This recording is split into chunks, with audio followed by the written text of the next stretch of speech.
Hello students, I am Binu Datta, an experienced teacher teaching English for board classes. The pattern of CBSE has changed to 2 semesters, so here I am with you for you to explain the minute details so that you do not lose any mark.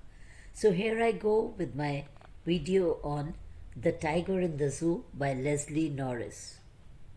First of all I would like to tell you that the poem का जो poet है उनका नाम है Leslie Norris, right. और ये एक Welsh poet थे और short story writer. Here he is describing the agony and helplessness of a cage tiger that lives in a zoo. You know it very well कि फ्रीडम हर एक को पसंद है, nobody likes to be caged. And यहाँ पे जो tiger है वो केज्ड है और उसकी एगनी और हेल्पलेसनेस के बारे में पोइट बता रहे हैं। वो ये भी बता रहे हैं कि लाइफ कैसी होती अगर वो फ्री एनिमल होता, right. Now he has also explained that the condition of animals is because of human activities. Human beings are responsible for this, right?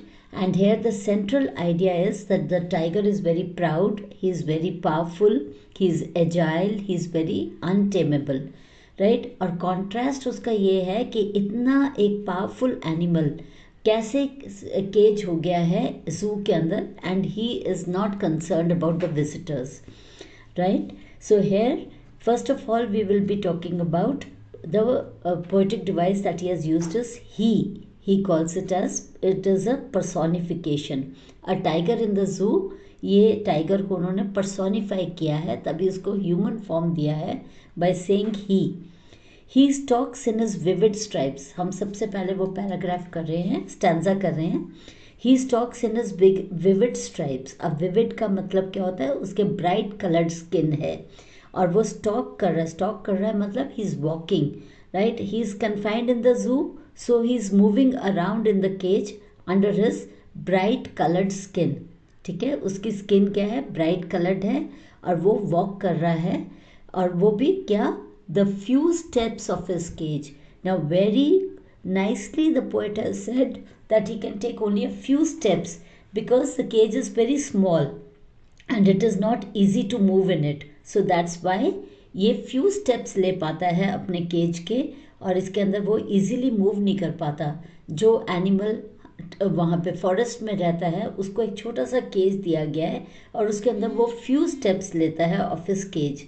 On pads of velvet quiet, on pads of velvet quiet, यहाँ पे metaphor है velvet quiet. The feet are been called as velvety. उसके पाँव कैसे हैं, velvety पाँव हैं, right, बहुत ही सॉफ्ट हैं, right. And here he says his feet are so soft that the footsteps can not be heard, right. So here he says in the next line, in his quiet rage। अब यहाँ पे quite raise क्या है, एक oxymoron है। Oxymoron means two different ideas coming together. On the one hand poet क्या कह रहा है, rage means anger. On the other hand he is saying it is quiet rage. वो गुस्सा को अंदर ही अंदर पी जाता है because he has got nothing else to do but to drink in his anger. So he tries to control his anger by quietly walking in the limited area of his cage as he is not free. वो free नहीं है, वो गुस्सा उसको आता है but he just drinks in his anger, that is why it is a quiet rage which again I am explaining you is an oxymoron. Now second stanza में poet आपको बताना चाहता है कि उसको अगर वो जंगल में होता तो वो कैसा होता। First stanza is all about the tiger in the cage. Second stanza is all about the tiger if he had been in the open in the forest. Now he should be lurking in shadow. Here also there is a imagery, the image of tiger's activities.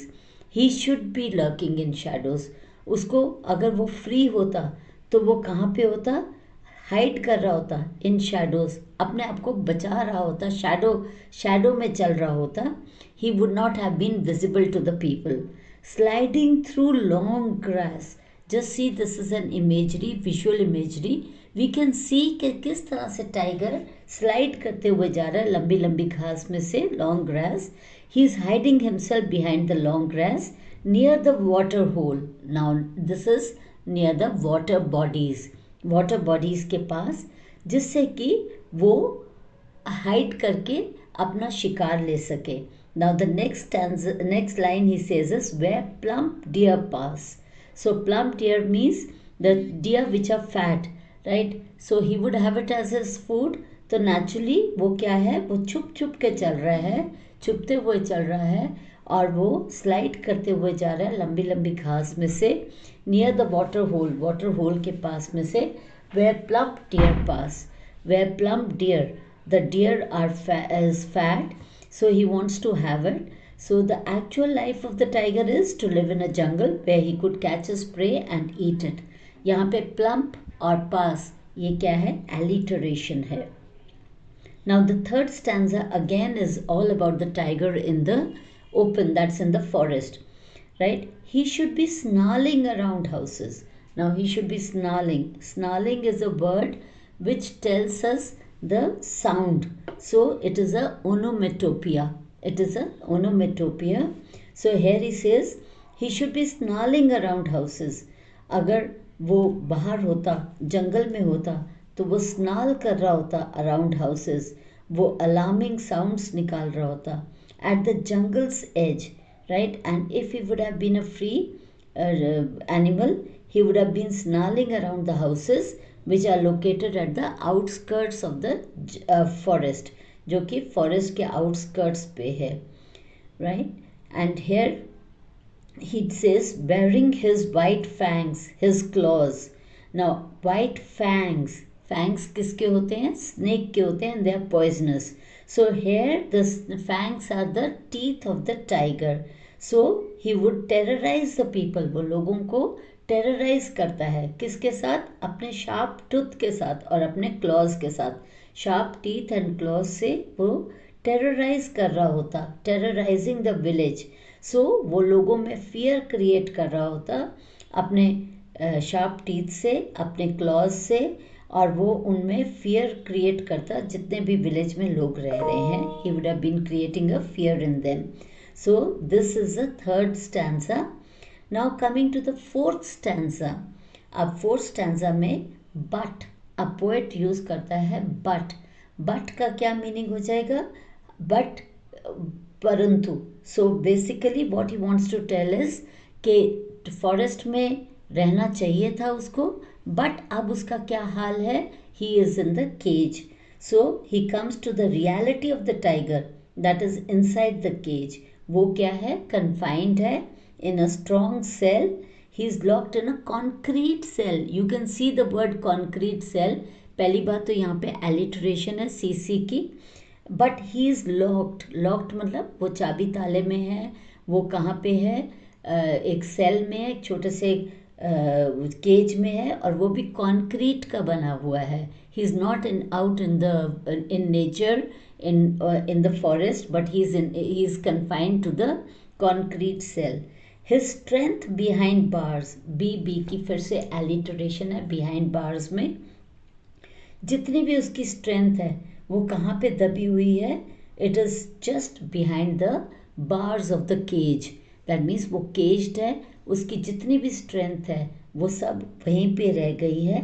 He is unable to take out his ferociousness because he is behind bars. वो अपना जितना भी उसका गुस्सा है उसको अंदर ही अंदर ख़त्म करता जा रहा है because he is behind bars. Stalking the length of his cage. He is just simply walking the few steps of his cage. जितना भी length of the cage है उसको बस stalk करते हुए जा रहा है. And ignoring visitors. Now he says he is not trying to terrorize the visitors. He is not happy with the visitors. He does not want anybody to see him because he is used to staying in the open forest. So he does not like the visitors जो उसको देखने आ रहे हैं. उसकी power restricted है cage में. So that is why he is not trying to terrorize the visitors because he cannot attack them. And he is not interested in the visitors. वो visitors में interested भी नहीं है. He just wants his freedom but he is unable to get his freedom. So that is why he says that he just simply ignores those visitors. इतने सारे visitors उसको मिलने आ रहे हैं but he simply ignores those visitors. In the last stanza, the poet explains again about the tiger in the cage.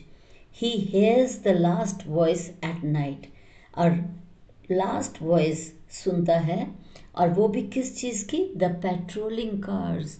कहाँ पे? Forest के अंदर उसको डिफरेंट डिफरेंट एनिमल्स की आवाज़ें सुनाई देती हैं, और यहाँ पे वो लास्ट वॉइस सुनता है रात को, और वो भी जो कार्स जो पेट्रोलिंग कर रही हैं जू के अंदर, और उनकी आवाज़ें सुनता है. So that means that the zoo animals are now going to be shut behind bars, and stares with his brilliant eyes, right, at the brilliant stars. So ये जो brilliant है, ये word की repetition की गई है, और वो बताना चाह रहा है कि उसकी eyes तो बहुत brilliant है. Brilliant in the sense that he has got very shiny glassy eyes. उसकी eyes क्या हैं? Shining है, glassy eyes है. The poet wants to say but he is sad, right, and stare कर रहा है. वो खुश नहीं है, वो सिर्फ स्टेयर कर रहा है. विद हिज ब्रिलियंट आईज, उसकी आंखें तो चमक रही हैं बट आंखों के अंदर वो उदासी है, सैडनेस है. At the brilliant stars, the stars are open in open. वो नेचर में है, वो ओपन में है, वो स्काई में है. So he is just looking at the brilliant stars, at the shining stars, but he is sad because he is confined to the cage and he cannot do anything. So वो stars की तरफ देखता है और अपने thoughts को उसकी तरफ divert करता है, और अपनी destiny के बारे में सोच रहा है कि वो तो cage में है and he cannot be free. So that is why he says he has got nothing else to do but to look at the stars, right, because he cannot move out in the open. So that's why he simply looks at the stars and thinks about his destiny that he has been put behind the bars. So यहाँ की आपको I think आपको अब तक सब कुछ एक एक लाइन समझ में आ गया होगा. I'll just tell you the rhyme scheme. Here just see stripes. First stanza we'll just talk about the rhyme scheme, because rhyme scheme में कैसे होता है, you have to see what word rhymes with the last word rhyming with the next word. So here it is stripes, cage, they do not rhyme. Quiet, rage. So stripes किसी के साथ rhyme नहीं कर रहा है, cage और rage की rhyme हो रही है. So the rhyme scheme goes to be A is stripes, B is cage, C is quiet, and D and again B is rage, because cage और rage आपस में राइम करते हैं. So that is why the rhyme scheme is said to be A B C B, right. So here he is talking about the destiny of a tiger जो कि जू में है. एंड पोइट बहुत अच्छी तरह से डिस्क्राइब कर रहा है कि वो अगर बाहर होता तो कैसा होता, और जू में है तो उसकी क्या फीलिंग्स हैं. I hope it is clear to everybody and you will be able to clear your MCQs very well if you go through each and every line properly. Thank you so much. All the best, students. If you found this video informative and interesting, do like, share and subscribe to my YouTube channel. Mention in your comment section what would be the next poem or lesson you would want me to help you revise before your exams. See you soon.